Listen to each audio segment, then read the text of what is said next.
नमस्कार, आप देख रहे हैं संग्राम और आपके साथ मैं हूं शैलेंद्र। उत्तर प्रदेश में जब 2024 लोकसभा चुनाव में बड़ी बड़ी पार्टियां जुटी हुई हैं तो उससे पहले निकाय चुनाव होने हैं और उससे पहले भी दो मुख्य उपचुनाव होने हैं जिस पर यूपी की सियासत की नजर टिकी हुई। और इसमें भी सबसे ज्यादा प्रतिष्ठा वाली, सबसे ज्यादा सियासी समीकरणों को ध्यान में रखने वाली सीट है मैनपुरी की सीट। मैनपुरी की सीट इसलिए भी महत्वपूर्ण है कि मैनपुरी की ये सीट केवल ना मैनपुरी बल्कि आसपास के उन 8 जिलों पर भी असर छोड़ती है जिसे यूपी में भौगोलिक नहीं बल्कि सियासी दृष्टिकोण से यादव बेल्ट कहा जाता है। यादव बेल्ट इसलिए क्योंकि इन जिलों में मतदाता यादव और जो पिछड़ी जातियां हैं उनसे ज्यादा ताल्लुक रखते हैं और मुलायम सिंह यादव ने यहां पर अपनी सियासत से इस बेल्ट को सियासी पहचान दी और यहीं से उनकी जो राजनीतिक सफर है और जो उनकी राजनीतिक विरासत है वो शुरू हुई। इस सीट पर आज समाजवादी पार्टी ने डिंपल यादव को प्रत्याशी के तौर पर मैदान में उतारा है। जब 2019 में यहां पर लोकसभा के चुनाव हुए थे तब बीजेपी ने यहां पर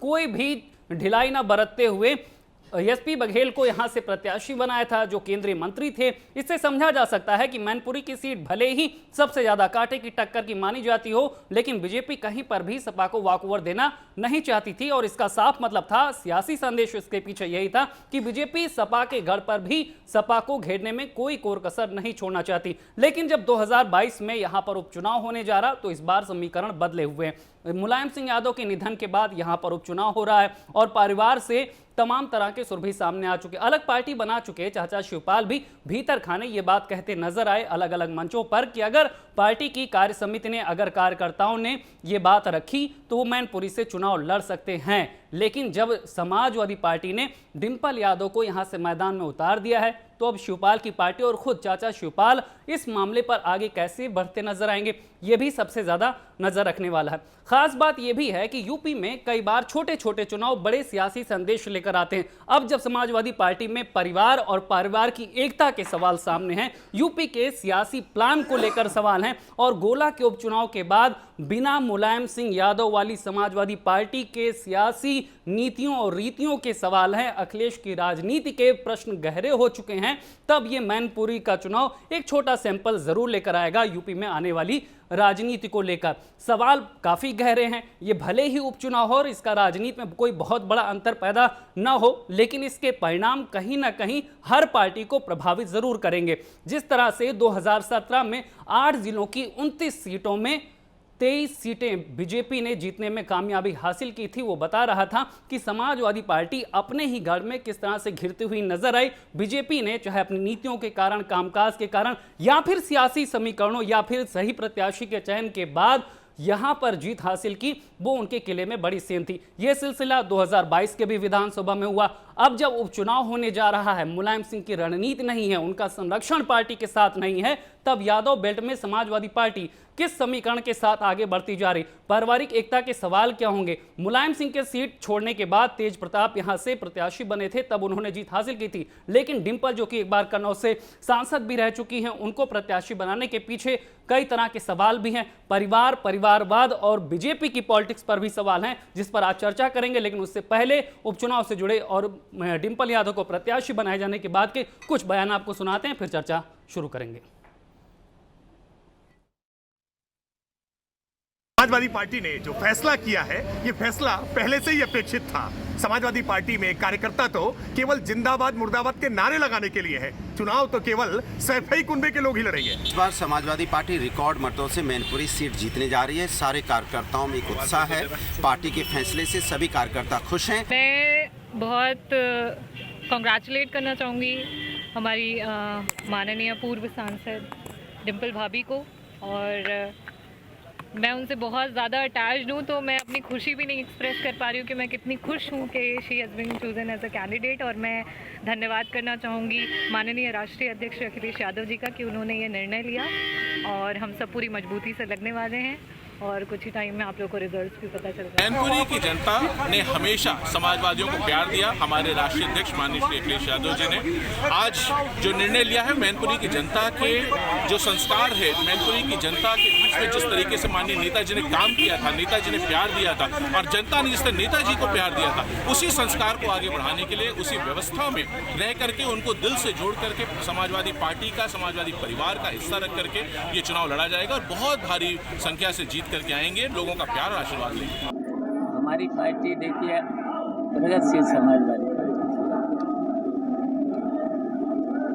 तो पता नहीं आपने ये सवाल कहाँ से पूछ लिया है।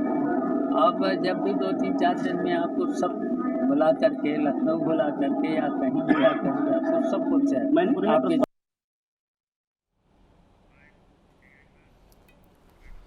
तो मैनपुरी से जो उपचुनाव में डिंपल वाला दांव किसके लिए कारगर साबित होगा, किसकी कहानी बनाएगा, किसकी कहानी बिगाड़ेगा, यूपी में आने वाली सियासत पे कितना प्रभाव छोड़ेगा, परिवारवाद के सवालों का समाजवादी पार्टी कैसे जवाब देगी, इन तमाम मुद्दों पर आज की चर्चा, जिसके लिए तमाम मेहमान हमारे साथ जुड़ चुके हैं। उनका परिचय सबसे पहले आपको करा देते हैं। हमारे साथ आनंद दुबे जी हैं, प्रवक्ता हैं बीजेपी के, मनीष सिंह जी हैं, प्रवक्ता हैं सपा के, अजय त्रिपाठी हैं, प्रवक्ता हैं पीएसपीएल के, दयाराम भार्गव जी हैं, प्रवक्ता हैं सुभाषपा के। मैदान में आ चुकी है मैनपुरी में 22 में 7 थे, लेकिन अब मैनपुरी में 2-2 हाथ करने के लिए तैयार है सुभाषपा। और हेमंत तिवारी जी हैं, वरिष्ठ पत्रकार के तौर पर हमारे साथ पैनल में मौजूद हैं। शुरुआत करेंगे और मनीष सिंह जी, मैं आपके पास ही आना चाहता हूं। योगेश प्रताप सिंह का एक बयान मुझे सामने याद आ रहा है, अब से कुछ दिन पहले उन्होंने दिया था जब उन्हें मैनपुरी उपचुनाव के लिए प्रभारी बनाया गया था। उन्होंने कहा था कि मैनपुरी का चुनाव हमारे लिए कोई सामाजिक लड़ाई नहीं है, कोई सियासी लड़ाई नहीं है, प्रतिष्ठा का सवाल है, हमारी विरासत की लड़ाई है। इस विरासत को आप डिंपल के सहारे आगे बढ़ाने जा रहे हैं?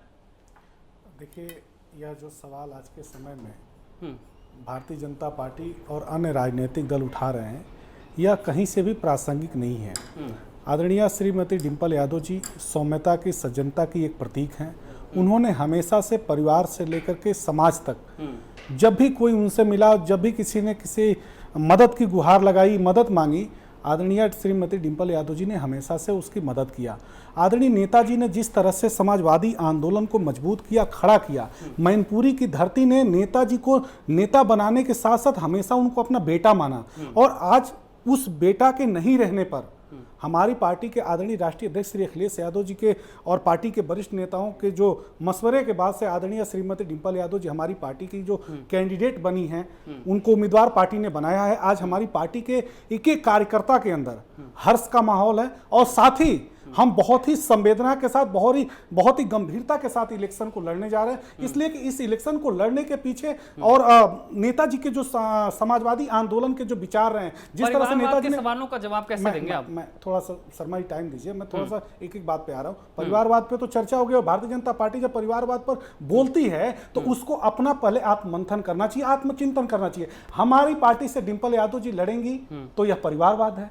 अमन गिरी जी गोला में लड़ेंगे तो यह परिवारवाद नहीं है। भारतीय जनता पार्टी के विधायक के रूप में अमन गिरी जी जीत करके आए हैं तो वह परिवारवाद नहीं है। हमारी पार्टी से अगर डिंपल यादव जी चुनाव लड़ती हैं तो यह परिवारवाद है। तो भारतीय जनता पार्टी झूठ, छल और प्रपंची की जो राजनीति करती है। नहीं, मेरा मूल सवाल ये था मनीष जी कि जब हम मैनपुरी की बात करते हैं तो मैनपुरी दरअसल प्रतिनिधित्व करती है यादव बेल्ट की, जिसमें 8 जिले हैं। मैनपुरी के अलावा भी एटा, इटावा, फर्रुखाबाद और फिरोजाबाद। जब हम कहते हैं कि मैनपुरी में मुलायम सिंह जीतते थे तो इन 8 सीटों पे बड़े परिणाम देखने को मिलते थे। ये विरासत एक जिम्मेदारी भी है यादव बेल्ट की, जो तमाम जो मनोभावना है उनका भी ये नेतृत्व करती है। वो नेतृत्व डिंपल यादव में आप देख रहे हैं? शैलेंद्र जी, कोई नहीं पराया, मेरा घर सारा संसार है, मेरा तो आराध्य 17 से समीकरण बदल चुके हैं यादव बेल्ट। शैलेंद्र, जब पूरा अपना पहले एक बार सवाल ही पूछ लिया तब मैं आपका उत्तर दूं। हमारी पार्टी हमेशा से एक एक कार्यकर्ता जाति, धर्म, पंथ, भाषा, इन सब चीजों को जोड़ करके एक साथ सभी का आदर करती है और सम्मान करती है। हम जो आप एक अलग तरह का नैरेटिव बनाने की कोशिश कर रहे हैं कि यादव बेल्ट, कुर्मी बेल्ट, मल्ला बेल्ट, ये नैरेटिव पॉलिटिक्स में ठीक नहीं होता है। हम लोग समतामूलक समाज की स्थापना करना चाहते हैं। वो सिंबल है, हम ऐसा नैरेटिव नहीं बना रहे, वो सिंबॉलिक है। हम कहते हैं ना कि ये पूर्वांचल है, ये बुंदेलखंड है। शैलेंद्र जी, आप एक बहुत वरिष्ठ पत्रकार हैं और एक अच्छे चैनल के जिम्मेदार एक एंकर हैं। समाजवादियों का हमेशा से यह मानना रहा है, चाहे वो पूर्वांचल हो, चाहे पश्चिमांचल हो, चाहे बुंदेलखंड का एरिया हो, चाहे रुहेलखंड का एरिया, हमारे लिए सभी लोग बहुत ही महत्वपूर्ण है। और उत्तर प्रदेश की जो 25 करोड़ आबादी है वो श्री अखिलेश यादव जी को बहुत ढेर सारा प्यार देती है, आशीर्वाद देती है। और उनकी जो विकास की नीति है, आदरणीय नेताजी के संघर्षों और विचारों की जो राजनीति थी, उस पर समाजवादी पार्टी से लोग जुड़े हुए हैं। और 36% 2022 में आपने जो विधानसभा का चुनाव हुआ, आपने देखा कि भारतीय जनता पार्टी के 40 हेलीकॉप्टर नेता लेकर के उड़ रहे थे, 13 14 चार्टर्ड प्लेन लेकर के उड़ रहे रहे थे, उन सभी लोगों के बीच में सामंतिक राजनीतिक लोगों के सामने एक यशस्वी नेता श्री अखिलेश यादव जी खड़ा होकर के मुंहतोड़ उन्होंने जवाब दिया और 125 एमएलए से ऊपर हमारी पार्टी के जीत करके आए। ठीक है और आज सलिंदर जी और आज के समय में भी मैनपुरी, रामपुर और जो हमारा बागपत में जो इलेक्शन होने जा रहा है, आप देखेंगे कि एक बहुत ही अलग तरह का इलेक्शन होगा और हमारी पार्टी का एक एक कार्यकर्ता और एक एक नेता इस इलेक्शन को इतनी गंभीरता से ले रहे हैं कि यह जीत का परिणाम जो 24 के ठीक है, चुनाव आनंद दुबे जी के पास दिखाई देगा। आनंद दुबे जी के पास चलेंगे, बीजेपी के प्रवक्ता हैं। आनंद दुबे जी, आपने सुना मनीष जी कह रहे हैं कि वो तो मैनपुरी की तैयारी पूरी कर चुके हैं और यहां से बड़ा संदेश देने जा रहे हैं उपचुनाव में। जो मुलायम सिंह की विरासत थी उसमें कहीं भी कोई कमी नहीं होने जा रही है। डिंपल के मैदान में आने के बाद भी आपकी तैयारियां कैसी हैं? मैं तो सवाल सुभाषपा से भी करने वाला था, लेकिन क्योंकि आपके ऊपर भी परिवारवाद के आरोप लगे, इन्होंने पहले ही कह दिया कि आप सवाल मत करिएगा परिवारवाद पर कि अगर डिंपल को टिकट दे दिया मैनपुरी से।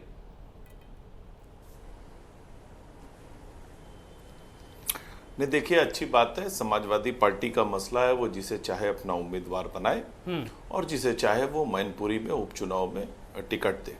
इससे भाजपा का कोई लेना देना नहीं। जहां तक बात रही भारतीय जनता पार्टी की, तो भारतीय जनता पार्टी का पूरा संगठन पूरी ईमानदारी के साथ, पारदर्शिता के साथ और जो हमने कार्य किए हैं उनके आधार पर केंद्र सरकार के और उत्तर प्रदेश की योगी आदित्यनाथ जी की सरकार ने जो कार्य किए उनके आधार पर हम जनता के बीच में जाएंगे, वोट मांगेंगे, उनका आशीर्वाद मांगेंगे और अगर उन्होंने हमें आशीर्वाद दिया तो हम जीत कर आएंगे। एक विषय तो ये हो गया। दूसरा ये है कि सवाल हमने उठा रहे हैं, सवाल तो आप पर जनता उठा रही है।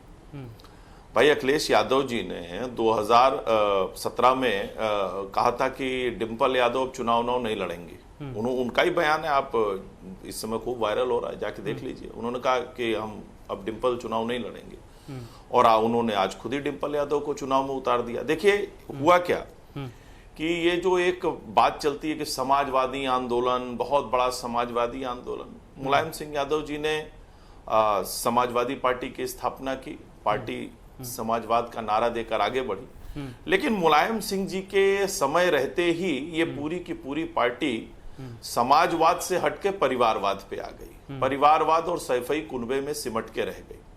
लेकिन मुलायम सिंह जी को जब अखिलेश यादव जी ने जबरन उनको हटाकर और पार्टी पर कब्जा कर लिया, उसके बाद जो है ये कुनबे से सिमटकर सिर्फ स्व तक आ गई। अब अखिलेश जी को किसी पर भरोसा नहीं, अब तो उनको अपने परिवार के जो सदस्य उन पे भी भरोसा नहीं, चाहे वो धर्मेंद्र यादव जी हो, चाहे तेज प्रताप जी हो, चाचा से तो पहले रिश्ते खराब रहे, तो उनको ये लगा नहीं पत्नी को ही टिकट देना ठीक रहेगा। तो अब तो यहाँ ये एक पायदान और आगे बढ़ गए अखिलेश जी, परिवारवाद से और आगे बढ़ के अब सिर्फ अपने परिवार तक सीमित रह गए, MBBS मियां बीबी बच्चा सहित। तो बस इतने तक ही ये सीमित है और निश्चित रूप से जनता ये सारी कन्नौज से भी टिकट दिया था उन्होंने, उन्हें लगा होगा कि मैनपुरी से भी दे सकते हैं, मैदान में उतार सकते हैं। जब हम मैनपुरी लड़ेंगे तो जनता जो फैसला करेगी। एक चीज, दूसरी चीज, इसी तरह की बातें होती थी आजमगढ़ में और जब रामपुर में बाई इलेक्शन हुए लोकसभा के, तो यही कहा जाता था कि ये तो आजमगढ़ सपा का गढ़ है, आजमगढ़ सपा का गढ़ है, कोई जीत नहीं सकता है, जीत नहीं सकता है। धर्मेंद्र यादव जी वहां चुनाव लड़ने गए और एक यादव बेटे ने, एक सामान्य परिवार से में जन्म लिए हुए दिनेश लाल यादव निरहुआ ने उनको बुरी तरह से चुनाव हराया और वो चुनाव हार गए। इसके बाद जो है रामपुर, जिसको आजम खान का गढ़ कहा जाता था, वहां भी समाजवादी पार्टी हारी। तो ना तो आजमगढ़ बचा, ना आजम जी का घर बचा। तो आपने देखा, मैनपुरी में आप कॉन्फिडेंट हैं? बहुत स्पष्टता आनंद दुबे जी, जो आजमगढ़ और रामपुर में जो आपकी परफॉर्मेंस थी, उसी तरह से आप मैनपुरी में भी कॉन्फिडेंट है कि अगर भले ही डिंपल यादव मैदान में हो, लेकिन बीजेपी यहां पर भी परचम लहराएगी? उपचुनाव में गोला में जो आपने जीत हासिल की है, उसके बाद ये सिलसिला मैनपुरी और रामपुर और खतौली सीट पे भी जारी रहेगा? डिंपल यादव जी चुनाव लड़ेंगी, चाहे वो नहीं, डिंपल यादव जी चुनाव लड़ रही हैं, उनको शुभकामना है, चुनाव लड़े, खूब बढ़िया से लड़े। भारतीय जनता पार्टी भी पूरे अपने वेग के साथ, पूरी अपनी निष्ठा के साथ, पूरी ईमानदारी के साथ, संगठन की संपूर्ण शक्ति के साथ मैनपुरी का चुनाव लड़ेगी और जनता ने आशीर्वाद दिया तो मैनपुरी की सीट जीत कर भी दिखाई। बिल्कुल। दयाराम भार्गव जी भी हमारे साथ जुड़े हुए हैं, प्रवक्ता हैं SBSP के। साहब, पहले तो बहुत दोस्ती थी, दोस्ती में इंतजार नहीं किया, फिर मैनपुरी में प्रत्याशी उतारने में भी इंतजार नहीं किया, सपा ने तो अभी प्रत्याशी तय भी नहीं किया था, आपने तो कल ही प्रत्याशी का ऐलान भी कर दिया। बड़ी जल्दबाजी में आप मुकाबले करने को, वो भी सीधे सपा से? शैलेंद्र भाई, समाजवादी ने तलाक भेजा, हमने स्वीकार कर लिया। नहीं तो समाजवादी वाले लोग बता रहे, हमने तो तलाक दिया नहीं था। दूसरी बात, सुहेलदेव भारतीय समाज पार्टी अपने विचारधारा को लेकर के उत्तर प्रदेश के 75 जिलों में सावधान यात्रा निकाली। समापन जो है 27 अक्टूबर 2022 को पटना के गांधी मैदान में हुआ। जनता जनार्दन का वंचित समाज के लोगों का आशीर्वाद आदरणीय नेता ओम प्रकाश राजभर तमाम हमारे कार्यकर्ताओं को ऊपर मिला। उन कार्यकर्ताओं की इच्छा अनुसार हम जब सावधान यात्रा के माध्यम से मैनपुरी, कड़हल में, फिरोजाबाद, अन्यत्र जितने भी कन्नौज के एरिया है, इटावा है, इन सब में हमने हाथरस है, कासगंज है, अलीगढ़ है, होते हुए ये वाया जो हम सभी जिलों में सावधान यात्रा के माध्यम से जनता के बीच में गए, तो जनता जनार्दन की मांग है। वहां के हमारे जो कार्यकर्ता है उनकी मांग है कि पार्टी के द्वारा जो है यहाँ पे चुनाव किसी को प्रत्याशी बनाया जाए। तो आदरणीय रमाकांत कश्यप जी को जो है मैनपुरी सीट से जो है हमारी पार्टी ने उनको जो है सांसदी का जो है उपचुनाव में उतारा है।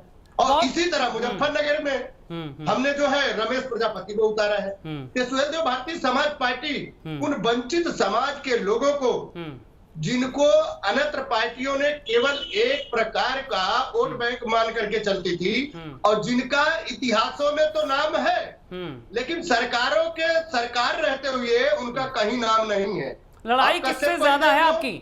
लड़ाई ज्यादा है किससे? बीजेपी से जो सत्ता में है या समाजवादी पार्टी जो थोड़े दिन पहले आपके साथी थे? लोकसभा में ज्यादा मुकाबला आपका किससे? सुन लीजिए सर, शैलेंद्र जी सुन लीजिए, मैं किसी के बीच में बोलता नहीं। तो आप बताइए, यहाँ पे केवल यादव ही लड़ेगा? यहाँ पे साक, सैनी, नाई, प्रजापति, कुम्हार, कश्यप, धीवर, बिंद, केवट, मल्ला, अर्कवंशी, अरक, यार, ये तमाम जातियां वास करती हैं, बंजारा है। तो क्या इन जातियों का वोट लेकर के केवल समाजवादी पार्टी हमेशा सत्ता में रहना चाहती है? उनके समाज के लोगों को क्या विधानसभा, लोकसभा में जाने की क्या उनकी मंशा नहीं है? क्या उनसे इन्होंने पूछा? नहीं पूछा। तो आपको तो तलाक दे दिया है, साहब वो आपसे क्यों पूछेंगे? उनके प्रत्याशी हैं, उनकी पार्टी तय करेगी। उन्होंने तो आपको तलाक दे दिया ना, आप तो खुद ही कह रहे हैं। वहां पे रमाकांत भाई को जो है प्रत्याशी उतारा गया। जी शैलेंद्र भाई। ठीक है, हमारे साथ अजय त्रिपाठी जी भी जुड़े हुए हैं, प्रवक्ता हैं पीएसपीएल के। अजय जी, कुछ दिन पहले शिवपाल जी कह रहे थे अगर पार्टी कहेगी, अगर कार्यकर्ता कहेंगे तो हम मैनपुरी से चुनाव भी लड़ सकते हैं। अब डिम्पल यादव का नाम ऐलान कर दिया, अब भी वही फैसला है? शैलेंद्र जी देखिए, आज घोषणा हुई है समाजवादी पार्टी ने आदरणीय डिम्पल यादव जी को वहां से प्रत्याशी बनाया है। हमारे नेता माननीय शिवपाल यादव जी आज शहर से बाहर हैं, रात बिरात उनकी वापसी हो जाएगी। बहुत जल्द ही 1-2 दिनों में प्रगतिशील समाजवादी पार्टी के वरिष्ठ नेताओं की बैठक होगी। हम इतना जरूर आपसे कहना चाहते हैं, आपके चैनल पर इससे पहले भी हम कह के गए थे, प्रगतिशील समाजवादी पार्टी का एक जिम्मेदार पदाधिकारी होने के नाते हम लोगों की ये प्रबल इच्छा थी कि जहां एक तरफ माननीय नेताजी की बात आती है समाजवादी पार्टी को बढ़ाने में, समाजवाद को बढ़ाने में, वहीं उनके लक्ष्मण के रूप में सदैव जीवन पर्यंत आदरणीय शिवपाल यादव जी माननीय नेताजी के साथ रहे। और 20 वर्षों के बाद जब जसवंत नगर की विधानसभा को माननीय मुलायम सिंह यादव जी ने जो इस दुनिया में नहीं खाली किया था, तो आदरणीय शिवपाल यादव जी को उन्होंने वो विरासत को सौंपी थी जसवंत नगर की विधानसभा। मैनपुरी की जब बात आई, नेताजी जब जिंदा थे तब भी एक बात आ रही थी, शिवपाल जी एक बात बार बार कह रहे थे, नेताजी के जिंदा रहते लोकसभा का चुनाव लड़ेंगे तो हम जो नेताजी कहेंगे वही करेंगे।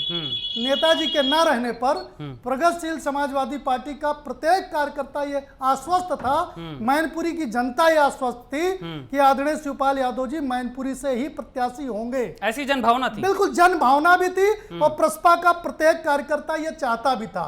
उत्तर प्रदेश के जो पुराने समाजवादी हैं वो भी ये चाहते थे कि एक अनुभवी नेता है माननीय शिवपाल यादव जी, जो नेताजी के साथ लंबे समय तक काम किया है। उत्तर प्रदेश के पूर्वांचल, पश्चिमांचल, मध्यांचल और पूरे उत्तर प्रदेश के भौगोलिक डिम्पल यादव सही प्रत्याशी हैं कि नहीं मैनपुरी? देखिए, ये हमारे नेता तय करेंगे। हम लोग नेता के प्रति निश्चित तौर पर वफादार हैं और हमारी भावनाएं आहत हुई हैं।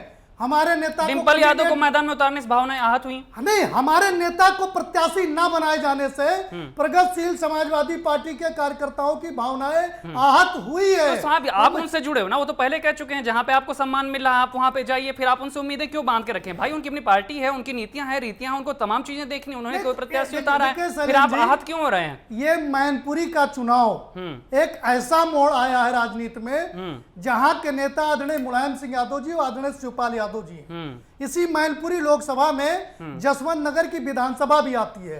ये भी पक्का मान करके मैं तो खुद कह रहा हूं साहब, ये जो आगरा एक्सप्रेसवे बना हुआ है इन्हीं 8 जिलों से होकर आता है। अभी मैं फिर कहूंगा तो यहाँ पर मनीष जी हमारे ऊपर सवाल उठाएंगे कि आप बार बार यादव बेल्ट कह रहे हैं, लेकिन उन जिलों में शिवपाल यादव ने बहुत मेहनत की है। अभी हेमंत सर बताएंगे, जब मैं उनके पास जाऊंगा वो पूरा इतिहास बताएंगे कि वहां पर शिवपाल की किस तरह की मेहनत। हमारी बात 2 मिनट सुन लीजिए। उसी मैनपुरी लोकसभा का हिस्सा जसवंत नगर की एक विधानसभा है जो नेताजी को प्रत्येक बार भारी वोटों से चुनाव जिता करके लोकसभा में पहुंचाने की मदद करती थी। और आदरणीय हेमंत तिवारी जी वरिष्ठतम पत्रकार हैं, निश्चित तौर पर बताएंगे, इन्होंने बहुत कुछ देखा है कि उस बेल्ट में आदरणीय मुलायम सिंह यादव जी के बाद शिवपाल यादव जी नेता है। और जो डिसीजन आदरणीय शिवपाल यादव जी 1-2 दिनों में लेंगे, प्रगतिशील समाजवादी पार्टी का कार्यकर्ता लड़ेंगे, जो डिसीजन लेंगे। देखिए चूंकि आज जो शहर से बाहर हैं, आने के बाद जो माननीय शिवपाल यादव जी डिसीजन ऐसी तैयारी है? कोई आपस में बातचीत हुई थी कि अगर तैयारी देखिए पहले से है, कार्यकर्ताओं की इच्छा भी है। और माननीय नेताजी माननीय शिवपाल यादव जी एक्टिव राजनेता हैं, सदैव वो जनता के बीच में रहते हैं। इटावा मैनपुरी मिला करके प्रत्येक हफ्ते उनका आना जाना है, कार्यकर्ताओं से सीधे उनका लगाव, उनका जुड़ाव है। ये मनीष जी को आप संदेश दे रहे हैं कि वो पहुंचा दें ये बात ऊपर तक? पूरी डिसीजन आ गया तो प्रत्येक समाजवादी ये जानता है कि वहां आदरणीय मुलायम सिंह यादव जी के बाद आदरणीय शिवपाल यादव जी मैनपुरी और इटावा में नेता तो फिर ये लड़ाई होगी किसके बीच? असली समाजवादी, नकली समाजवादी, ये जो बयान सामने आ रहे थे वो वाली लड़ाई है क्या? देखिए मनीष जी, एक अच्छे तरीके से समझ लीजिए कि अगर नेता पुराने शिवपाल यादव जी हैं तो समाजवादी असली कौन हो सकता है? निश्चित तौर पर शिवपाल यादव जी होंगे। 1-2 दिन इंतजार करना पड़ेगा। अच्छा, ये मुझे आखिरी सवाल बता दीजिए, ये विचारधारा की लड़ाई रहेगी, ये विरासत की लड़ाई रहेगी, या फिर संघर्षों के बाद पाई गई एक सियासी जो प्रतिष्ठा थी उसकी लड़ाई है? नहीं, ये देखिए हक और अधिकार की लड़ाई है। निश्चित तौर पर ये पूरे उत्तर प्रदेश का व्यक्ति जानता है कि शिवपाल यादव जी एक जमीनी नेता है और बहुत महत्वाकांक्षी नहीं है, लेकिन अगर अधिकार बनता हमारा 6 साल में ही आप अखिलेश यादव को क्यों नहीं समझा पाए? 6 साल से आप ये क्यों कह रहे हैं कि हमें सम्मान ही नहीं मिला? जब से आपने PSPL बनाई है, जब से आपने अलग पार्टी बनाई है, बार बार आपको कभी ये कहना पड़ता है कि हम अपनी पार्टी को मजबूत करेंगे, फिर कभी कहते हैं कि नहीं हमको तो अखिलेश यादव में ही अगले नेताजी दिखते हैं। ये भ्रम भी तो आपने पैदा करके रखा ना। ये मैनपुरी का चुनाव बहुत कुछ पिक्चर क्लियर करके जाएगा। कैसा? राजनीतिक पिक्चर बहुत कुछ क्लियर करके जाएगा। उसके लिए 1-2 दिनों का शिवपाल और अखिलेश के साथ को क्लियर करेगा, पर पूरे मुलायम सिंह की विरासत को क्लियर करेगा, पूरे सिस्टम को क्लियर करेगा। उसके लिए 1-2 दिन इंतजार करना पड़ेगा। माननीय शिवपाल यादव। ठीक है, हेमंत तिवारी जी हमारे साथ बहुत देर से जुड़े हुए हैं। हेमंत सर, आप तो बहुत लंबे समय से यूपी की राजनीति को देखते आए हैं और आपने देखा है कि 1992 में समाजवादी पार्टी के बनने के बाद किस तरह से इस बेल्ट में मुलायम सिंह यादव ने अपनी राजनीति को पुख्ता किया और उनके साथ कंधे से कंधा मिलाकर चले शिवपाल। लेकिन आज डिंपल यादव को प्रत्याशी के तौर पर मैनपुरी में डिक्लेयर कर दिया गया। इसके राजनीतिक मायने आप क्या समझ रहे हैं? एक अजय त्रिपाठी तो एक पार्टी के प्रवक्ता हैं, लेकिन आखिर में जाते जाते उन्होंने एक लाइन कह दी कि देखते जाइए 1-2 दिन पिक्चर क्लियर होगी। दरअसल ये बहुत बड़ी पिक्चर होने वाली है। ये इतनी बड़ी पिक्चर होगी जो उत्तर प्रदेश यादव बेल्ट, समाजवादी पार्टी और यादव परिवार की राजनीति की एक बहुत बड़ी पिक्चर सामने रखेगी।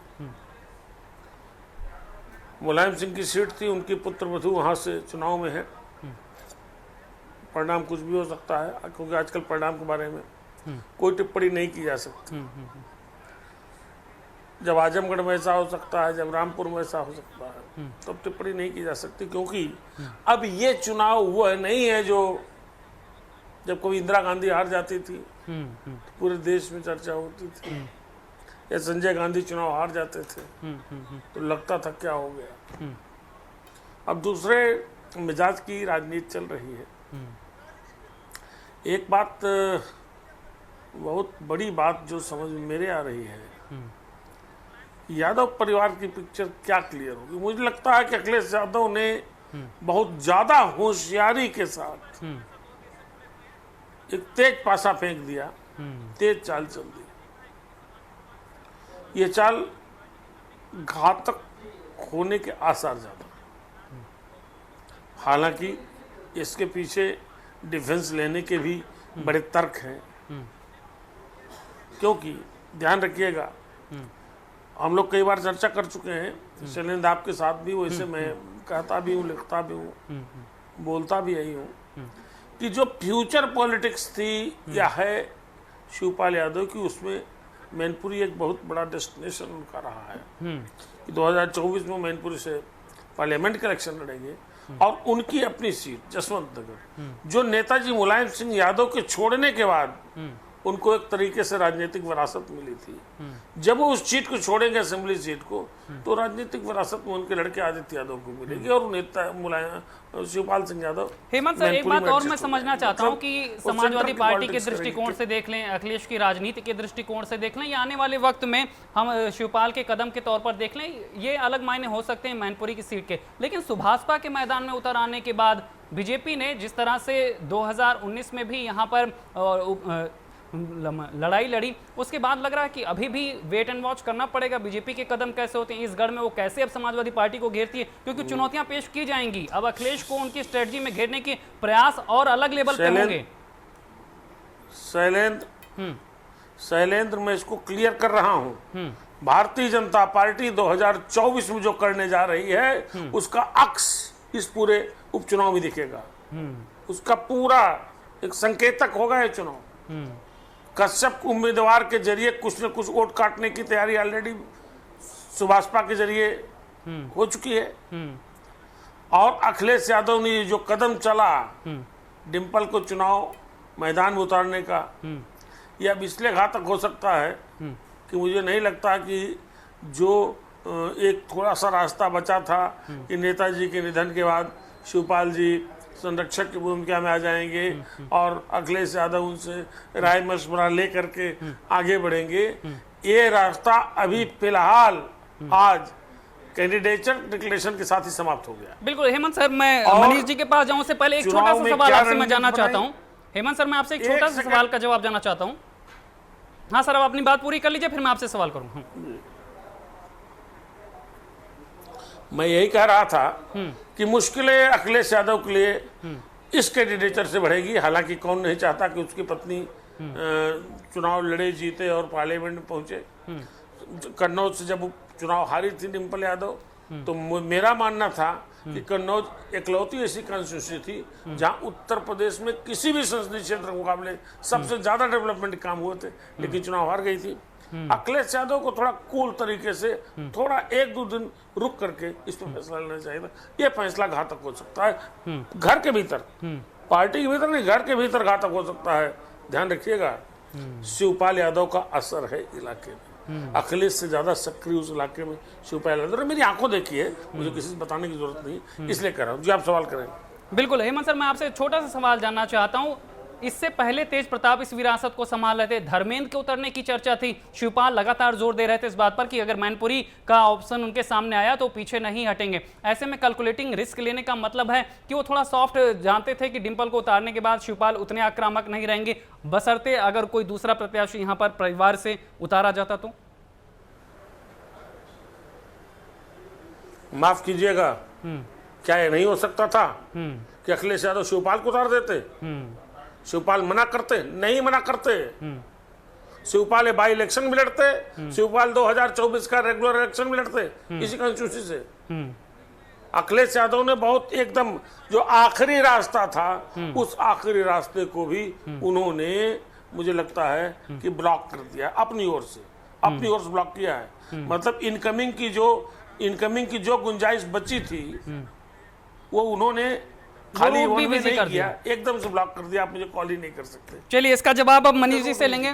मनीष जी, मैनपुरी की सीट पे रूट ज्यादा बिजी किया, मैनपुरी का रूट मैनपुरी का रूट ज्यादा बिजी कर दिया, ये ज्यादा बेहतर जवाब है। मैनपुरी का रूट बिजी कर दिया और इनकी कॉल ब्लॉक कर दी श्री शिवपाल सिंह यादव। बिल्कुल मनीष जी, जो बात हेमंत जी कह रहे हैं उसी की प्रतिक्रिया आपसे जानना चाहेंगे। कह रहे हैं कि मैनपुरी तो जहां की है, अभी तो निकाय और 24 भी बाकी है, लेकिन आपने पहले ही डायल टोन बिजी कर दिया। हेलो बोल रहे थे उधर से चाचा शिवपाल, आपने फोन डिस्कनेक्ट कर दिया। आदरणीय हेमंत तिवारी जी उत्तर प्रदेश की राजनीति के बहुत बड़े पत्रकार हैं और बहुत बेहतर उत्तर प्रदेश की राजनीति को समझते हैं। अजय त्रिपाठी जी के भी सवाल हैं आपके सामने। अब पहले एक एक बार बता ही दीजिए कि किसका किसका सवाल है। मैंने अभी शुरू किया, एक एक आदमी का जवाब देता नहीं, उनका सवाल उसी में छुपा नहीं, हुआ तो है। जोड़ दीजिए ना, एक ही बार सवाल बता दीजिए। हमने भी लिख रखा है किसके किसके सवाल का जवाब देना। ठीक। तो शैलेंद्र जी, हेमंत तिवारी जी ने एक बहुत अपनी जब बात उन्होंने कहना प्रारंभ किया तो उन्होंने परिणाम की तरफ संकेत किया। परिणाम की तरफ जो उनका संकेत था वो भारतीय जनता पार्टी की जो शासन करने की पद्धति है, भारतीय जनता पार्टी की जो चुनावी राजनीति की पद्धति है, और भारतीय जनता पार्टी जिस तरह से चुनाव आयोग को धता बताते हुए निर्देश देने का काम करती है कि चुनाव आयोग कैसे चुनाव कराएगा, इस पर उनका मेरे समझ से ज्यादा फोकस था। इसलिए कि आदरणीय हेमंत तिवारी जी ने बहुत अरसे लंबे समय से उन्होंने उत्तर प्रदेश और देश की राजनीति को समझा है। इसलिए कि जब रामपुर का चुनाव हो रहा था, लोकसभा का उपचुनाव हो रहा था, तो आपको बताएं 37% मात्र वहां पे वोटिंग हुई थी और बड़े से बड़े गांवों के सामने बैरिकेडिंग लगा करके पुलिस खड़ा कर दिए गए थे और वोटिंग बूथ तक उनको पहुंचने नहीं दिया गया था। और प्रधानों से लेकर के बीडीसी, जिला पंचायत, क्षेत्र पंचायत सदस्यों को रेड कार्ड भेज करके समाजवादी पार्टी के जो संघर्षशील कार्यकर्ता हैं, समाजवादी पार्टी के जो मजबूत साथी हैं, उन साथियों के घरों पर रेड कार्ड चस्पा कर दिया गया था। उनको प्रचार करने से रोका गया, हमारे प्रचार वाहनों को हमारे बैन कर दिया गया, उनको प्रचार वाहनों को घूमने नहीं दिया जाए। अब आप सोचिए कि जब रामपुर जैसी लोकसभा क्षेत्र में 37% वोटिंग होगी तो आप क्या चुनाव परिणाम का अनुमान लगा सकते हैं कि चुनाव परिणाम कैसा आएगा? एक बात। दूसरी बात, आनंद दुबे जी बहुत भूमिका बना करके एमबीबीएस शब्द का उन्होंने इस्तेमाल किया। आनंद दुबे जी भी दिल्ली के बड़े पत्रकार रहे हैं, उत्तर प्रदेश में आजकल भारतीय जनता पार्टी के प्रवक्ता हैं। इन्होंने एमबीबीएस कहा, मियां बीबी और बच्चे को उन्होंने एक बार मैं तो उम्मीद करता हूं कि नौजवान साथी हैं और अच्छी भाषा का और काफी उज्जवल भविष्य इनका, काफी अच्छी भाषा का प्रयोग करेंगे। लेकिन हमारे नेता एमबीबीएस के बात आपने कहा है, लेकिन पीसीएस नहीं है। पत्नी को किसने छोड़ा है? पत्नी को किसने छोड़ा है? प्रधानमंत्री जी ने, मोदी जी ने छोड़ा है। पीसीएस कौन है? योगी जी। पिता को किसने छोड़ा है? पिताजी का देहांत हो गया। मैं अगर सुपुत्र हूं तो मैं दुनिया का सारा आभा मंडल छोड़ करके अपने पिता को मुखाग्नि देने जाऊंगा। दुबई से, अमेरिका से, फॉरेन में बहुत सारे हमारे कमजोर वर्ग के नौजवान काम करते हैं, लेकिन जब भी वो सुनते हैं कि उनके परिवार के किसी सदस्य का देहांत हुआ है तो सारी चीजें छोड़ करके, धन दौलत, अपनी सारी शोहरत छोड़ करके वो अपने घर में पहुंच करके अपने पिता को मुखाग्नि देते हैं। लेकिन एक पीसीएस पुत्र जिसने पिता को छोड़ा, वो उत्तर प्रदेश के मुख्यमंत्री हैं, वो अपने पिता को मुखाग्नि देना उचित नहीं समझे। मैनपुरी के चुनाव पर अरे सुन लीजिए, मैनपुरी पर उनको भी बोलना चाहिए था आपको कि मैनपुरी के हमने उनसे कहा, उन्होंने जब ये बात कही तो अखिलेश यादव के इंटायर ही उन्होंने कहा कि पहले वो फैले हुए थे, फिर वो परिवार तक आ गए और अब बीवी बच्चे तक आ गए। लेकिन वो पीसीएस तो नहीं बने ना, पीसीएस तो नहीं बने ना। आदरणीय शैलेंद्र जी, आपको भी इस बात का ख्याल रखना चाहिए कि भारतीय जनता पार्टी के प्रवक्ता हो, चाहे किसी भी राजनीतिक दल के प्रवक्ता हो, हर लोगों को इस बात का ख्याल रखना चाहिए कि हम अपनी उपलब्धियों को बताएं। व्यक्तिगत टीका टिप्पणी जब हम करेंगे तो ये उम्मीद हमको भी रखना चाहिए कि जब मैं कीचड़ उछालूंगा तो मेरे ऊपर भी कीचड़ उछलेगा, इसलिए कि हमारा दामन साफ नहीं है। भारतीय जनता पार्टी के लोगों को यह समझना चाहिए कि जितना कलंकित उतना उनका दामन है, उतना किसी का दामन साफ कलंकित नहीं है। इसलिए कि आतंकवादियों को छोड़ने कांधार हम लोग नहीं गए, आतंकवादियों को पहुंचाने के लिए कांधार हम लोग नहीं गए, आतंकवादियों को छोड़ने का भी दामन का दाग उनके ऊपर है। और शैलेंद्र जी, परिवारवाद पर बहुत लंबा लंबा तकरीर भारतीय जनता पार्टी के लोग करते हैं, बहुत लंबा लंबा तकरीर करते हैं। आरपीएन सिंह जी कौन है? ज्योतिरादित्य राय सिंधिया कौन है? जितिन प्रसाद कौन है? नीरज सिंह कौन है? पंकज सिंह कौन है? वरुण गांधी कौन है? मेनका गांधी कौन है? ब्रजभूषण शरण सिंह कौन है? गोपीनाथ मुंडे जी कौन थे जिनके बेटी मिनिस्टर हैं? प्रमोद महाजन जी की बेटी सांसद हैं। ये सैकड़ों ऐसे उदाहरण हैं, सैकड़ों ऐसे उदाहरण हैं जो परिवारवाद को इतना बंद। और भारतीय जनता पार्टी, एक बात सच है कि झूठ बोलने के लिए जितना बढ़िया इनके पास क्रीम पाउडर लगा करके ये झूठ बोलते हैं, उतना कोई अच्छा क्रीम पाउडर कोई राजनीतिक दल देश में नहीं लगाता। इसलिए मैं ये बात कह रहा हूं कि जब भारतीय जनता पार्टी देश में कोई भी चुनाव लड़ने जाती है तो एक बात कहती है, उसमें अखबारों में इश्तेहार के रूप में और टेलीविजन पे इश्तेहार के रूप में खबर चलता है। भारतीय जनता पार्टी के लोग कहते हैं कि हम जो चुनाव लड़ने जा रहे हैं इसमें किसी भी नेता के परिवार का आदमी कोई चुनाव नहीं लड़ेगा। एक नैरेटिव बनाई जाती है पूरे राजनीतिक आभामंडल में कि हम कोई भी नेता अपने परिवार के किसी व्यक्ति को टिकट नहीं देंगे, और सारा का सारा टिकट लगभग 50% से ऊपर टिकट आप देखेंगे भारतीय जनता पार्टी नेताओं के परिवार और ये भी चैलेंज है ना विपक्षी पार्टियों के सामने, ये भी चैलेंज है कि अगर बीजेपी कोई नैरेटिव सेट करती है तो साहब से क्रैश भी नहीं कर पा रहे हैं ना, ये भी तो साहब है। जनता के बीच में वो मैसेज क्यों नहीं पहुंच पा रहा, सोचना चाहिए जनता के बीच में वो मैसेज क्यों नहीं जा पा रहा है। जी तो आपको अपनी बात सोचना चाहिए, एक युवा पत्रकार है आप, जब परिवारवाद पर टिप्पणी करें तो सभा के प्रवक्ता से पूछने के पहले उनको ये बात हम उनसे पूछेंगे, हम उनसे परिवारवाद पे पूछ लेंगे, हम पूछ लेंगे, हम आपसे पूछ लेंगे। घराने से आए, आरपीएस सिंह राजा के लड़के हैं, आप ज्योति आदित्य सिंधिया राजा के लड़के हैं, इनका क्या अब 2 सवाल का मेरे जवाब दे दीजिए, आप 2 सवाल का जवाब दे दीजिए, फिर अजय जी के पास चलेंगे। मैं बीजेपी से सवाल कर लूंगा। 2 सवाल है, जो एक अजय जी ने कहा कि परिवारवाद से तो ठीक है आप जवाब दे देंगे वहां पे, लेकिन परिवार के विवाद पर आपके पास क्या जवाब है? दूसरा जो उन्होंने कहा कि जिस तरह से विरासत की जंग ठीक है आपके लिए है, लेकिन वो कह रहे हैं कि बार बार आप एक जाति विशेष को ही दे रहे हैं, वो कह रहे हैं जो दूसरी जातियां हैं वो भी वहां पर नेतृत्व की उम्मीद लगाए बैठी हैं, आप उनको क्यों नहीं मौका दे रहे हैं?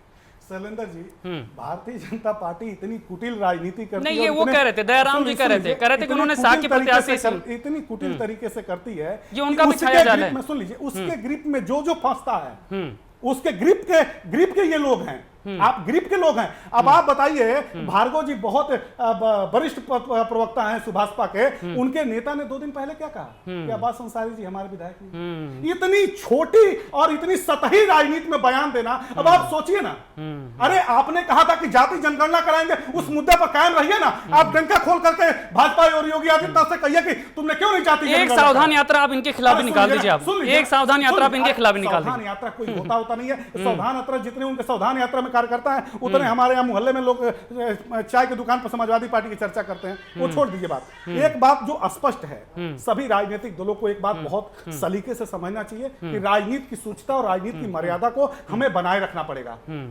राजनीति की सूचना को, इसलिए कि हम जो बात आपके टेलीविजन पे बैठ के कह रहे हैं वो आम आदमी सोचता है और सुनता है, वो हमारे बारे में मूल्यांकन करता है कि हम क्या सोचते हैं। हमारे नेता श्री अखिलेश यादव जी ने लैपटॉप दिया गांव के अंतिम युवा को, जो युवा कभी लैपटॉप के बारे में सोच नहीं सकता, अच्छे फोन के बारे में नहीं सोचता, हमारे नेता ने 2012 में ये काम करके एक दुनिया को संदेश दिया। आप देखिए ना, आज पेंशन योजना पर चर्चा हो रही है, लेकिन इसको शुभारंभ किसने किया? श्री अखिलेश यादव जी ने 2022 के चुनाव, और उन्होंने तो बहुत गंभीरता के साथ ये बात कहा उत्तर प्रदेश की जनता के सामने कि अगर हम उत्तर प्रदेश में सरकार बनाते हैं तो 22 लाख नौजवानों को पहले कैबिनेट की बैठक में हम उत्तर प्रदेश में आईटी सेक्टर में हम नौकरी देंगे। और साथ ही उन्होंने एक बात और कहा कि 12.5 लाख से ऊपर पद जो सरकारी विभागों में खाली हैं, उन पदों पर हम पहली कैबिनेट की बैठक में ठीक है मनीष जी, ये बहुत सारी बातें हैं, हम बहुत पीछे नहीं जाना चाहते हैं, आपके प्रयास भी ठीक है, कामकाज भी ठीक है, उसमें नहीं, लेकिन जनता आखिर में सब कुछ तय करती है। दूसरा सवाल शिवपाल जी का, उस पर आप जवाब दे दीजिए।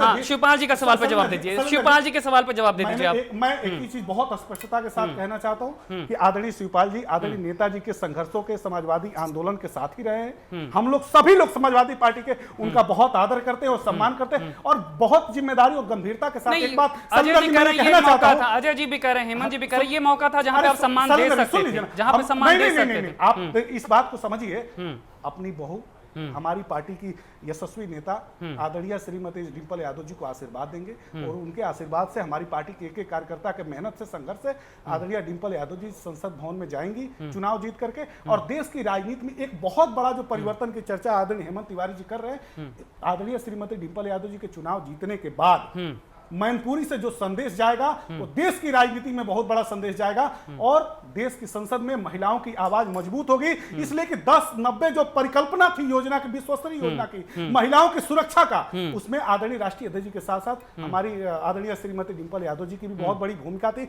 और उन्होंने महिला सुरक्षा को लेकर के, महिलाओं को स्वावलंबी बनाने को लेकर के जितना बड़ा उन्होंने कार्यक्रम चलाया, तो वो बहुत बड़ा संदेश उन्होंने दिया है। अजय त्रिपाठी जी, शिवपाल जी आशीर्वाद देंगे डिंपल को?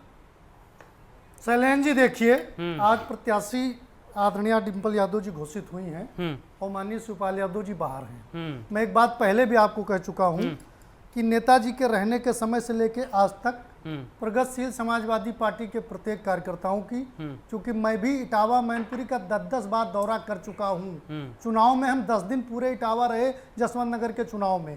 जितना हमें इटावा और मैनपुरी की जानकारी है, निश्चित तौर पर उस पूरे बेल्ट में आदरणीय मुलायम सिंह यादव जी नेता थे, जिनको बड़े मंत्री जी कहा जा सकता है, और उसके बाद आदरणीय हेमंत तिवारी जी भी अभी कह रहे थे, उसके बाद आदरणीय शिवपाल यादव जी नेता है, जिनको छोटे मंत्री जी कहा जाता है। ये आप बिल्कुल मान लीजिएगा कि मैनपुरी का चुनाव बहुत कुछ आदरणीय शिवपाल यादव जी पर डिपेंड है।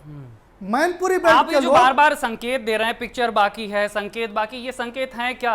ये संकेत हैं क्या? ये आशीर्वाद वाले हैं, अलगाव वाले हैं, या आगे की लड़ाई वाले? उसके लिए इंतजार करना पड़ेगा 2 से 3 दिनों का।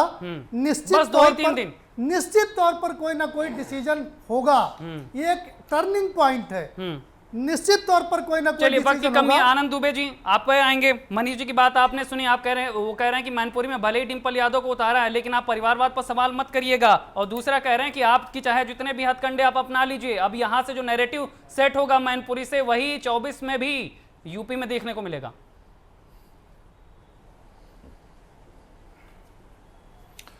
नहीं, हम गुजारिश करेंगे अपने परम उत्तेजित मित्र मनीष सिंह से कि जो है वो पूरी बात को, जो उन्होंने सवाल उठाए हैं, उनको बड़ी गंभीरता के साथ सुनेंगे। मैं सिलसिलेवार तरीके से उनके सभी चीज़ों का जवाब दे दूंगा। पहली चीज़ ये है कि संदेश तो ये लोग 2014 से लगातार देने की कोशिश कर रहे हैं और जनता इनके संदेश को सुन ही नहीं पा रही है, लेकिन जनता जो संदेश दे रही है वो ये लोग नहीं सुन पा रहे हैं, एक विषय। दूसरा, इन्होंने कहा कि योगी जी और मोदी जी पे इन्होंने कहा कि ये इन्होंने ये कर दिया और योगी जी अपने पिताजी के मृत्यु में नहीं गए। अरे योगी जी और मोदी जी ने परिवार छोड़कर देश सेवा के लिए निकले हैं। वो लोग परिवार को नहीं देखने वाले लोग हैं, और यही वजह है कि आज उनके घर का, सुन लीजिए अभी आप, अभी बोल दूंगा, अभी सुनिए भाई, अरे हिम्मत हो तो सुनिए ना। आप बोल रहे थे मैं शांत था, ये क्यों कहते हैं आप शांत रहिए? कौन रोक रहा है आपको? अरे शांत रहिए ना, अरे शांत रहिए ना, शांत। तो आप बोल तो रहे बीच में, थोड़ा मर्यादा रखिए मनीष जी। अरे आनंद जी, थोड़ा मर्यादा रखिए, पाठ लेकर के बैठ जाते हैं। नहीं, आप प्रवक्ता हुए, थोड़ा मर्यादा रख लीजिए। आप तो प्रवक्ता इतने समय हमें पता है के संघर्षों के आंदोलन से निकले हुए आप लोग हैं, हम तो नहीं। हमको पता है, आप ना बताइए हमें, तो आप भी मत बताइए। अरे हमें पता है, आप भी मत बताइए। आंदोलन करने वाले हैं, शांत रहिए और सुनिए। ठीक है, इसे व्यक्तिगत लड़ाई मत बनाइए आनंद जी। सुन लीजिए पहले। ठीक, आप बोल रहे थे, मैंने आपके बीच में बोला? आप जितनी देर बोले, मैंने एक शब्द बोला नहीं आनंद जी, लेकिन मैंने बोला कि नहीं आनंद जी? अब आप सुनिए, हिम्मत है तो। अरे कैसे सुने, हम जबरदस्ती सुनाएंगे? क्यों कह रहे हैं आप? मैं अगर आपकी बात को गंभीरता के साथ सुन रहा हूं, मैं आपकी बात को गंभीरता के साथ सुन रहा हूं, तो आप भी मेरी बात को सुनिए, और जब आपका मौका आएगा जवाब दीजिए। ठीक है, वो सुन रहे हैं। आपके बीच में एक बार भी नहीं बोला, आप बोलते गए। आनंद जी, आप मुद्दे पे आइए, मुद्दे पे वापस आइए सर, मुद्दे पे वापस आइए। मैं सुनता गया, वक्त की कमी, हम चाहते हैं सारी बातें आ जाएं। ठीक है आनंद जी, मुद्दे पे आ जाइए। मैं ये कह रहा हूं कि आप मुझे बताइए कि योगी जी और मोदी जी के किसी परिवार के एक सदस्य को बताइए, जो ग्राम प्रधान भी हो, जो विधायक हो, सांसद हो, जिसने हजारों करोड़ की संपत्ति अर्जित की हो, बताइए मुझे। यहां एक व्यक्ति के परिवार के 30-30, 35-35 लोग देश की अलग अलग, कोई ग्राम प्रधान होता है, कोई जिला पंचायत अध्यक्ष होता है, कोई लोकसभा हो जाता है, कोई मंत्री हो जाता है, कोई मंत्री हो जाता है। अगर परिवार से तो ये लोग समाजवादी परिवार, वो तो लिस्ट लेके बैठे हुए हैं, नाम गिना देंगे आपको। बात किया, अरे गोरखपुर आतंकवादी हमला, रामपुर सीआरपीएफ ग्रुप सेंटर हमला, वाराणसी में सीरियल ब्लास्ट के आरोपियों को बचाने के लिए कौन हाईकोर्ट तक गया था, और हाईकोर्ट की फटकार किस तरह की टिप्पणी? आज परिवारवाद पे आज नहीं, परिवारवाद से आगे बढ़ेंगे। वक्त की कमी हमारे पास, वक्त की कमी हमारे पास। आईटी सेक्टर दयाराम जी के पास चलेंगे। अरे आपने तो इनकम फ्रॉम टेरर की नौकरी देना नहीं, आज इन मुद्दों पे नहीं है, आज इन मुद्दों पे चर्चा है ही नहीं, आज इन मुद्दों पे चर्चा है ही नहीं, आज इन मुद्दों पे नहीं। प्राइवेट कंपनियों की नौकरी हम बांट रहे हैं, प्राइवेट कंपनियों का एक चीफ मिनिस्टर उत्तर प्रदेश का प्राइवेट कंपनियों का नियुक्ति पत्र बांट रहा है, एक प्राइवेट कंपनियों का नियुक्ति पत्र बांट रहा है। इस मुद्दे पे लड़ाई, इस मुद्दे पे डिबेट नहीं है, इस मुद्दे पे डिबेट नहीं है, इस मुद्दे पे डिबेट नहीं है, आप नौकरी में नियुक्ति पत्र बांट रहे हैं, प्राइवेट कंपनियों की नियुक्ति पत्र बांट रहे हैं, इनको म्यूट पर इस मुद्दे पे नहीं है। दयाराम जी के पास आएंगे, दयाराम जी के पास आएंगे। ठीक है साहब, मौका मिल गया आपको। आनंद जी आपको मौका दिया, आप दूसरे मुद्दों पे जा रहे हैं। दयाराम जी आपके पास आएंगे। दयाराम जी, आपने सुना ना मनीष जी कह रहे हैं कि वो मुद्दों की लड़ाई लड़ेंगे। मैनपुरी से एक संदेश जाएगा, जो संदेश आप देने की कोशिश कर रहे हैं वो कह रहे हैं आप किसी प्लानिंग का हिस्सा हैं, आपकी लड़ाई नहीं है कुछ। देखिए, समाजवादी पार्टी के पास नीतियां विहीन समाजवादी पार्टी, नेतृत्व विहीन समाजवादी पार्टी और सामाजिक ताना बाना से अभी तो आप उन्हीं के नेतृत्व में लड़ रहे थे, अब वो नेतृत्वहीन बता रहे हैं। समाजवादी पार्टी की हम क्या उसको करने के लिए हम तैयार नहीं है। आज हम महंगाई के सवाल पे बात कर रहे हैं, आज हम बेरोजगारी के सवाल पे बात कर रहे हैं, आज हम जो सामाजिक न्याय समिति की रिपोर्ट लागू नहीं है उसकी बात कर रहे हैं। 75 साल की आजादी में 1931 में जनगणना हुआ था, आज तक जो क्या नाम है सभी जानवरों का पेड़ पौधों का गिनती है, लेकिन जातियों की जनगणना है। हमारे पास ये मुद्दा है, गांव गरीब किसान मजदूरों की आवाज। ये मुद्दे तो आप जब बीजेपी में थे मुद्दे बीजेपी के खिलाफ गिना रहे थे, अब समाजवादी पार्टी से अलग हो गए तो वहां पर भी गिना रहे हैं। इससे आगे भी तो बढ़िए। समाज पार्टी वंचित समाज की आवाज बनकर उभरी है। स्वयं भारतीय समाज पार्टी 75 जिलों में अपने कार्यकर्ताओं और संगठन के माध्यम से ये प्रत्याशी को तय किया गया है। समाजवादी पार्टी या भारतीय जनता पार्टी कुछ भी कहे। अरे दयाराम जी, मुझे तो एक सवाल का जवाब दे दीजिए। अभी विधानसभा के चुनाव थे, तब तो आप पूर्वांचल में अकेले 51 सीटें दिलवा रहे थे अखिलेश यादव जी को, और जैसे ही 2 महीने बीते और जैसे ही लगा कि चुनाव में हार हुई, आपने अपना कुनबा भी अलग कर लिया और अब आप कह रहे हैं कि उनके पास ना नेतृत्व है, ना विजन है, ना वो आपकी लड़ाई में सहभागी हैं। ऐसा क्यों हो जाता है? जी जी जी जी शैलेंद्र भाई जी, सुन लीजिए, बहुत अच्छी बात आपने छेड़ा, आपका धन्यवाद। आप देख लीजिए, हम 2022 के चुनाव में समाजवादी के साथ थे, पश्चिमी लड़े, माननीय नेताजी आदरणीय नेता ओम प्रकाश राजभर जी कहते रहे कश्यप प्रजापति धीमर और पाल गड़रिया है, इनको देने का काम करिए और क्या नाम है ये बंजारा को दीजिए, अर्कबंसी बहेलिया को दीजिए, इनकी बहुतायत संख्या में इनके वोट है विधानसभा में। हम समझाते रहे, नेताजी अखिलेश यादव से कहते रहे, नहीं सुने, ये पश्चिम लड़के चले गए। फिर मध्यांचल की बात आती है, मध्यांचल में आदरणीय नेताजी कहते रहे अखिलेश यादव जी को, नहीं सुने, ये बुंदेलखंड लड़के चले जाते हैं, लेकिन इन्होंने नहीं सुना।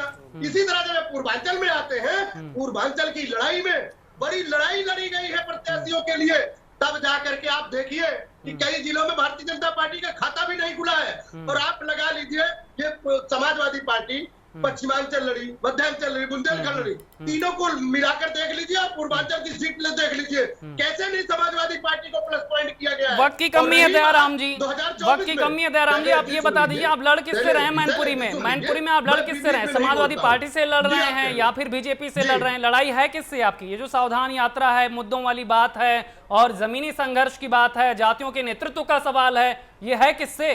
समाजवादी पार्टी से है या बीजेपी से है?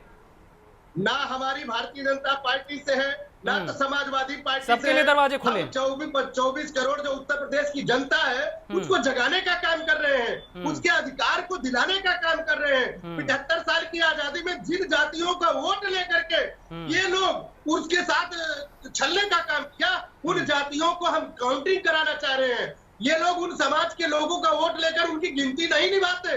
लेकिन सुहेल देव भारतीय समाज पार्टी, अभी आप देखते रहिए, यही उपचुनाव आप मैनपुरी का देख लीजिएगा, कश्यप समाज, मैंने बोला 1,65,000 वोटर केवल कश्यप समाज है, हमारे साथ बंजारा खड़ा है। चलिए, परिणामों पे बाद में चर्चा कर लेंगे। वक्त की कमी हमारे पास, हेमंत जी के पास चलेंगे। हमारे पास वक्त की कमी है दयाराम जी, वक्त की कमी है, हेमंत जी के पास चलेंगे, फाइनल कमेंट लेंगे। हेमंत सर, आपने सबकी बातें सुन ली, बहुत ही रोचक होने जा रहा मैनपुरी का चुनाव, बड़े सियासी संदेश लेकर आएगा, परिवार के लिए भी लेकर आएगा, शिवपाल के लिए भी आएगा, अखिलेश के लिए भी आएगा, राजनीतिक लिहाज से भी और यूपी में 24 के घमासान के लिहाज से।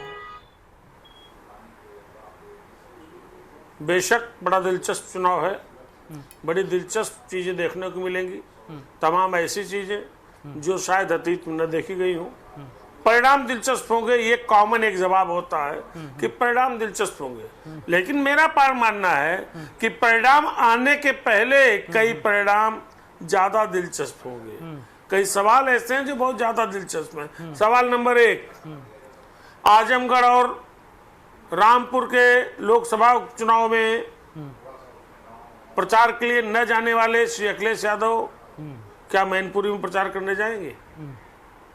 और अगर किसी कारणवश गए प्रचार करने, सुनते जाइए जी, किसी कारण प्रचार करने गए तो क्या उन्हीं के भाई धर्मेंद्र यादव जो आजमगढ़ से चुनाव लड़ रहे थे और अखिलेश जी वहां चुनाव प्रचार नहीं करने गए, मामूली वोटों से हार गए, क्या उनके मन में तकलीफ नहीं होगी? क्या इससे परिवार में कुछ दिक्कत नहीं आएगी? ऐसे और भी सवाल है, जैसे आज एक सवाल की और ध्यान दिलाया, क्या शिवपाल सिंह यादव को इस बात की तकलीफ नहीं होगी कि एक आखिरी रास्ता था कि वो कैंडिडेट बन जाते, 24 में भी लड़ते, इसमें भी लड़ते, दोनों जीतते, उनका रास्ता क्लियर हो जाता, बुढ़ापा उनका उधर निकल जाता, पार्टी मजबूत होती, सब एक साथ हो जाते। ये कई सवाल हैं, लेकिन इनमें सबसे अहम सवाल जो कायदे की बात है, शैलेंद्र जी आपको समाजवादी पार्टी के किसी प्रवक्ता से जरूर पूछना चाहिए था, अभी पूछ सकते हैं कि क्या श्री अखिलेश यादव राष्ट्रीय अध्यक्ष समाजवादी पार्टी जो आजमगढ़ और रामपुर नहीं गए थे, मैनपुरी में जाएंगे चुनाव प्रचार करने? बहुत बड़ा सवाल है और सवाल पूरे चुनाव भर उठेगा।